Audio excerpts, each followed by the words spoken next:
Assalamualaikum warahmatullahi wabarakatuh.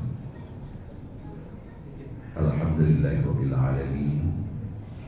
Wa bihi nasta'in wa ala umuri dunya waddin. Asyhadu an la ilaha illallah wahdahu la syarika lahu wa asyhadu anna Muhammadan abduhu wa rasuluhu sallallahu alaihi wasallam la nabiyya ba'da. Amma ba'd. Bapak, Ibu kaum muslimin muslimat jamaah asar Masjid Raya Pasar Hati Bukit Tinggi yang kami hormati. Di dalam sebuah ayat yang sering disampaikan oleh para mubalik kita, Allah berfirman, A'udzubillahi minasyaitonir rajim, khuliqal insanu dha'ifa. Sungguh manusia itu dijadikan sangat lemah. Manusia itu disebut oleh Allah sangat lemah. Memang kelemahannya itu lebih lemah dari makhluk yang paling lemah sekalipun. Bahkan lebih lemah dari al-ankabut, laba-laba, lawak. Kenapa manusia dikatakan lebih lemah dari laba-laba? Karena laba-laba itu untuk hidup tidak perlu bantuan teman atau saudaranya. Laba-laba kalau ingin membuat rumah tak pernah beli kawat ke toko bangunan. Dia bisa memproduksi kawat sendiri, bahkan buat ruko, rumah langsung toko untuk menjaring mangsa-mangsa. Tapi yang namanya manusia tidak bisa demikian. Tidak ada satu kerjaan pun yang dilakukan oleh manusia dalam hidup yang tidak ada kaitan dengan kawan. Meski kecil, sekecil apapun kerjaan itu mesti ada kaitannya dengan teman. Bahkan ada satu kerjaan yang sering dilakukan oleh manusia dan hanya manusia, senyum. Senyum pun masih perlu ada teman. Karena tidak elok jika senyum sendiri. Jadi galak saya harus ada kawan. Jangan sampai galak suram. Apalagi kerjaan-kerjaan besar yang lain. Bahkan untuk yang satu ini kita lihat, makin tinggi status sosial seseorang, itu makin butuh dia banyak orang. Presiden Prabowo itu bisa nyetir sendiri, bahkan bisa mengendalikan pesawat terbang, jadi pilot. Tapi ketika statusnya naik jadi presiden, ada satu kalimat untuk dia, tak layak menyetir sendiri, tak layak membawa pesawat sendiri. Dia butuh sopir waktu itu. Makin tinggi status kita, makin banyak orang yang kita butuhkan. Jadi nusawananya makin kuat, makin lama nusawananya. Nah oleh karena itu, orang yang akan sukses, nah sesuai dengan apa yang kita selalu doakan, fid dunya hasanah, fil akhirati hasanah, pintu sukses yang paling pas itu adalah banyak teman. Makanya Ali bin Abi Thalib sebagai seorang khulafatur rasyidin, apabila tuan-tuan ingin sukses, banyaklah kawan. Jadi orang yang sukses dalam hidup itu yang temannya banyak. Karena teman-teman itu nanti akan menjadi kontributor menolong kita. Wah balale, tukang dagang ada kawan, tukang lado ada kawan, tukang piring ada kawan. Masing-masing akan ngomong, yo kau rale, yo jepit piring kadai, yo kau rale, yo jepit dagang kadai. Ringan kerja kita dengan banyaknya teman mengelilingi kita. Maka orang yang paling rugi itu di dalam hidup orang yang kawannya tidak ada. Nah lalu bagaimana caranya untuk memperbanyak kawan? Nah Bapak Ibu kaum muslimin muslimat yang terhormat, menurut kajian tauhid di dalam batang tubuh kita sebatang pohon ada segitiga. Segitiga yang sama kaki, tiga sudut. Sudut atas namanya akal, sudut bawah sebelah kanan adalah nafsu, sudut bawah sebelah kiri namanya ghadab, emosi atau marah. Kesempurnaan manusia itu akan kita peroleh kalau posisi segitiga tetap bantuan yang kita bicarakan tadi. Akal berada pada sudut paling atas. Sebabnya si anak paling atas itu yang tukang kendali. Jadi kalau akal berada pada sudut yang paling atas, maka akal adalah pengendali segalanya. Kalaupun dia nafsu urang berakal, karena gejolak nafsunya dikendalikan oleh akal. Kalaupun dia marah atau emosi atau berang, maka berangnya atau marahnya adalah marah yang dikendalikan oleh akal. Namanya berang urang berakal. Maka pertahankanlah segitiga itu berada dalam keadaan posisi seperti itu. Jangan berputar. Nah, kalau dia putar satu kaki ke kanan, wadok dia teh, rasa marah dia teh. Kalau rasa marah di atas, maka rasa marah itulah yang mengendalikan akal, rasa marah yang mengendalikan nafsu. Nah, untuk orang ini kalimatnya yang paling tepat adalah tiada hari tanpa marah. Kan ada kan bangi setiap hari. Basuh kucing bangi, basuh anak bangi, basuh kawan bangi, berang kepanjang saja. Sehingga kawan menjarak anak-anak ketek ngiri yang kayak berang panjang sih. Kenapa? Karena hidupnya dikendalikan oleh emosi. Nah, ini berbahaya. Emosi kalau tidak terkendali itu sangat berbahaya Bapak Ibu. Karena al-ghadabu nar, marah itu api. Nah, kita tahu setan itu asalnya api. Api udah kayak ke api, murahnya loh. Maka orang yang marah tidak terkendali, dia akan bisa berbuat tidak normal. Nah, kita dengar dan kita lihat dalam media sosial, istri dibunuh, anak dianiaya, orang tua malah dianiaya, orang tua malah dibunuh. Itu marah yang tidak terkendali. Marah itu penting tapi terkendali, karena marah itu yang adalah hak untuk menegakkan kebenaran sebenarnya. Anak wa apa sampai kawan sabalun magari tiba di rumah ya nak jam 10 hanya baru pulang, pasti wa marah tapi harus terkendali. Kalau tidak mati anak kena tangan. Nah, bagaimana menyeimbangkan rasa marah agar tidak? Nah, jangan sampai berputar segitiga. Kalau berputar cie kaki lain, nafsu dia telek. Kalau nafsu di atas, nafsu mengendalikan marah, nafsu mengendalikan akal. Nah, ini berbahaya lagi. Maka orang itu dalam hidupnya mempertuhankan nafsu. Nah, kalau sudah mempertuhankan nafsu itu sudah berbahaya Bapak Ibu. Sesuai jawab pepatah malah menjadi ocer dewa dalam kehidupan sehari-hari. Aku terkurung nyanyi di luar hari itu. Kau tepi nyanyi di atas hari itu. Itulah kamu apa itu? Tanpa pandang bulu. Siapa di muka, siapa di depan, siapa di belakang, kiri kanan, tidak peduli. Nanjaleh barangnya masuk. Itu nafsu di atas. Bahan kalau buat awak tak peduli dengan lingkungan. Nah, ini sebagai contoh makan di simpang raya. Makan di simpang raya ada kerupuk jamih dalam botol. Kerupuk jamih itu ya kan tak semua kadang kan.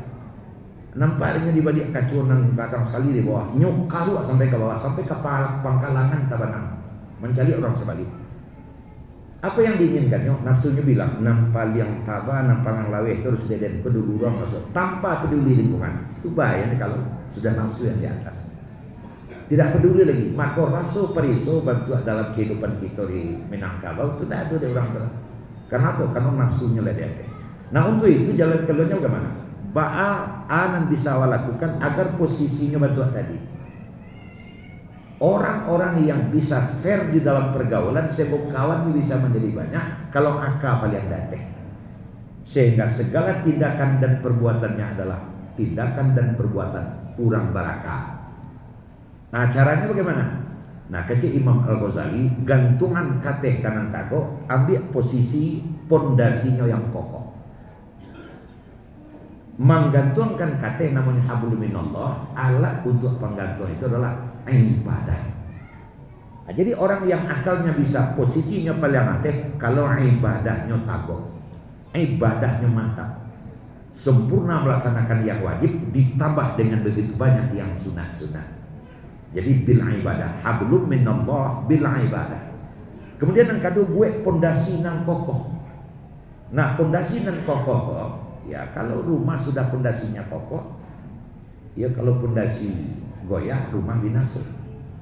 Nah, apakah pondasi untuk segitiga itu supaya kokoh sehingga tidak goyah? Akhlakul karimah, akhlak yang mulia. Hablum minan nas nama lainnya. Jadi orang yang akan memenangkan pertandingan ini adalah orang yang ibadah hablum minallahnya mantap, yang akhlakul karimah, akhlaknya mulia sesama manusia. Nah, Bapak Ibu jemaah sekalian, kalau bicara akhlak yang mulia, nah akhlak itu dua macam. Ada yang pertama al-aqwal, yang kedua al-af'al, berupa kata-kata dan berupa perilaku. Nah, berupa kata-kata, berupa perilaku. Nah, kalau masalah kata dan bahasa, sebenarnya orang tua itu lama jawab saja siswa. Nan kuliah budi, nan merah sago, nan bayak budi, nan rancak baso. Itu kecil orang siswa. Sebab setiap kita sedang dinilai oleh hakim. Siapakah hakim itu? Dalam hidup duanya Pak, koalisi dan posisi, koalisi dan oposisi. Nah, koalisi kawan tak pas menilai. Apalagi kalau kawan itu kawan kakek, anak, bini. Kalau ke anaknya ditanya mbak ayahnya, pasti paling sang ayahnya. Maka penilaian yang paling pas itu dari oposisi, dari teman yang tidak punya kepentingan. Artinya apa? Orang banyak. Itulah hakim yang jujur sesungguhnya. Penilaian orang banyak terhadap kita. Apakah kita orang baik atau kita orang jelek? Apa yang menjadi standar penilaian dari orang banyak? Pertama adalah kata-kata. Jadi setiap kalimat yang keluar dari mulut ini akan berubah menjadi bentuk penilaian, label terhadap kita. Apakah kita orang buruk atau kita orang jelek, atau kita orang baik, kita orang mulia. Penilaian pertama adalah terhadap ungkapan kalimat yang keluar dari mulut kita. Makanya dalam Quran, qaulan laina, berkata lembut, qaulan sadida, berkata jujur, qaulan ma'rufa, berkata yang menyenangkan hati orang lain. Anak kuliah budi tadi. Orang akan menilai kita orang baik pertama adalah dari mulut dan kata-kata kita yang menyejukkan, bukan menyesatkan. Menyejukkan, bukan memecah, tapi menyatukan. Itu akhlak yang pertama. Akhlak yang kedua, perilaku. Nah, perilaku ini mulai dari berpakaian. Nah, Bapak Ibu, berpakaian, kata-katanya sekatanya, pakailah pakaian awak. Kalau lah kepaluan, nama jangan sarawah hawai jeli mudik, tidak ada. Tapi kalau anak-anak awak umur 9 balik, 8 balik, tidak ada masalah. Tapi kalau lah kepalu 7 sarawah hawai, pika pasah teh sate orang, kok kayu atau kaki, nggak sate orang, kok tidak bentuk kaki. Orang sate coba pakaian. Jadi pakaian menggambarkan siapa dia. Kan seperti itu. Kalau Anda berpakaian sama bentuk awalnya. Pakaian itulah yang membedakan kita. Apakah dia orang mukmin atau tidak orang mukmin. Apakah dia akan pergi sholat atau pergi ke lapang bola kaki. Pakaiannya membedakan. Kalau dia pakai peci, pakai sarung, atau mungkin pakai baju telur balangu, atau pakai mensaji, itu tidak mungkin di tengah lapang. Tapi kalau sepatu bola, sarawaknya sarawak olahraga, baju olahraga, kemana main gua bisa itu. Tapi kalau dia sedang berkode, pakaian membedakan kita. Penilaian untuk akhlak yang pertama adalah pakaian. Makanya pakaian itu membedakan kita. Kalau ikut nenek mama, kalau ikut polisi kok, kalau ikut aparat kok, kalau ikut guru kok. Ariflah kita memakai pakaian kita. Jangan pakai baju anak awak bela, nyosan pakai bajunya. Kita pakailah baju orang tua, pakaian orang tua. Pakaian adalah akhlak yang pertama. Yang kedua, perilaku. Nah, perilaku itu yang dibawakan oleh al-af'al, anggota tubuh kita. Gerak tangan, gerak kaki, bahkan gerak-gerik tubuh. Bahasa lainnya bahasa tubuh kan begitu. Piriang di dalam rak piriang dia biak ciek pacah limo. Itulah akhlaknya. Tidak ada batanang. Basi Rasul salim di ketika bawah. Cara berjalan itu adalah merupakan akhlak kita. Nah, Bapak Ibu hadirin yang saya hormati, apa kunci atau gerbang tempat masuk utama untuk ini agar kita memiliki teman yang banyak? Pelihara yang tadi itu, kemudian kerjakan yang satu ini. Apa itu? Tahadau bainakum. Ini dia resep utamanya. Apa itu tahadau? Saling bersedekah kita, saling memberi kita. Saya yakin kita yang berada dalam masjid ini pasti sependapat, walaupun kita tidak pernah rapat. Awak asa dibayarkan minum dek kawan, tanya dalam hati awak sekali. Bila Allah dapat bayar minum tu ini. Itu apa? Itu dia kunci utama. Tahadau bainakum. Hendaklah kamu saling memberi hadiah. Ditraktirnya awak. Singgah ke kedai kopi, baliknya kopi dia awak yang cie. Tanya dia awak bila Allah dapat membalikkannya. Seminggu sudah itu. Besuri ukun yang bawa ke simpang raya. Karena awak pada ini salahnya kopi 10.000 nya. Awak 50.000 berdua-duanya. Orang tidak akan memandang jumlah, tapi yang dipandang oleh orang adalah tapuk kelebat tiba atau bah. Makanya jelek dalam pergaulan Pak. Ada cek-cek kawan, ya maaf ya, bagi yang perokok gitu.